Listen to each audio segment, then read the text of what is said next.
My body was found in an abandoned building, bloated and disfigured, with no recognizable features. The construction workers who found me barely held back their nausea as they called the police.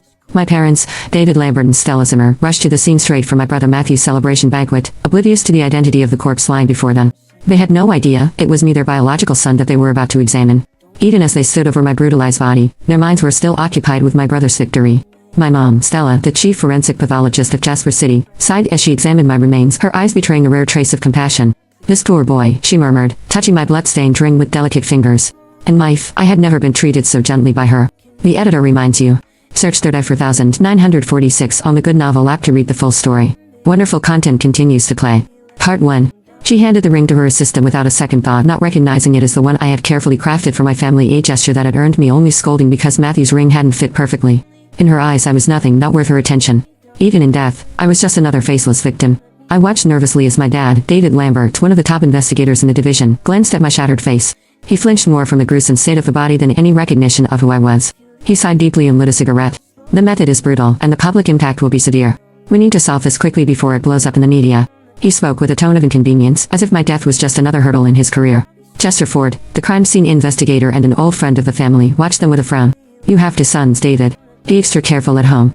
The killer hasn't been caught yet." My mom's voice was impatient as she responded, "Matthew is always obedient. It's Ethan I can't control." She didn't even know that Ethan, the disobedient son she complained about, was lying right in front of her, his lifeless body reduced to a mere inconvenience. Dad took a drag from his cigarette, rubbing his shoulder absently. "It's fine."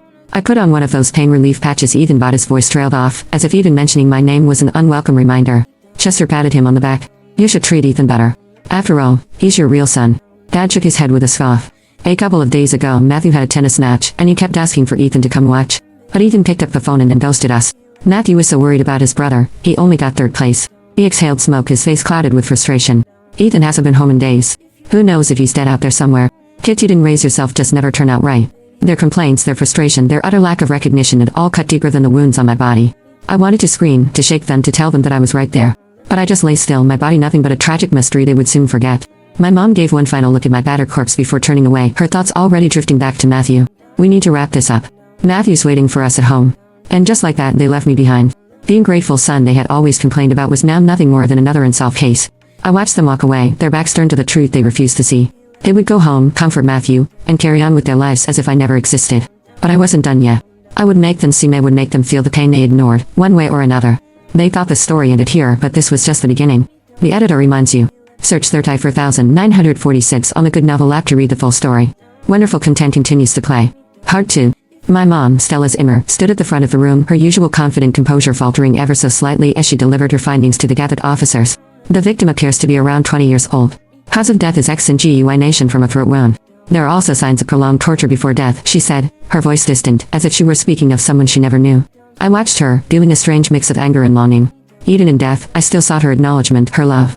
But to her, I was just an aimless body, a puzzle to solve, a case to close.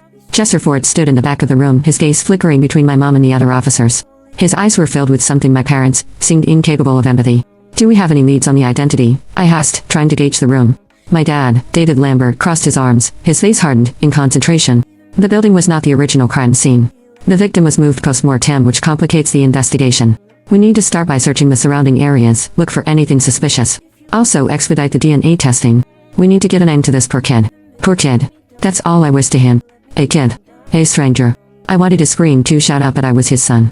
That I had always been there waiting for him to see me, to care about me. But now it was too late. The meeting concluded, and as everyone dispersed, my dad approached my mom. "Stella, do you think we missed anything during the initial examination?" he asked, the frown etched deep into his forehead. My mom shook her head. "No, but there was something odd, a piece of paper found in the victim's stomach. It was mostly dissolved from the stomach acid, but I've sent it to the lab to see if anything can be extracted." She paused, rubbing her temples. "I just want to get home. Matthew needs us focused and present."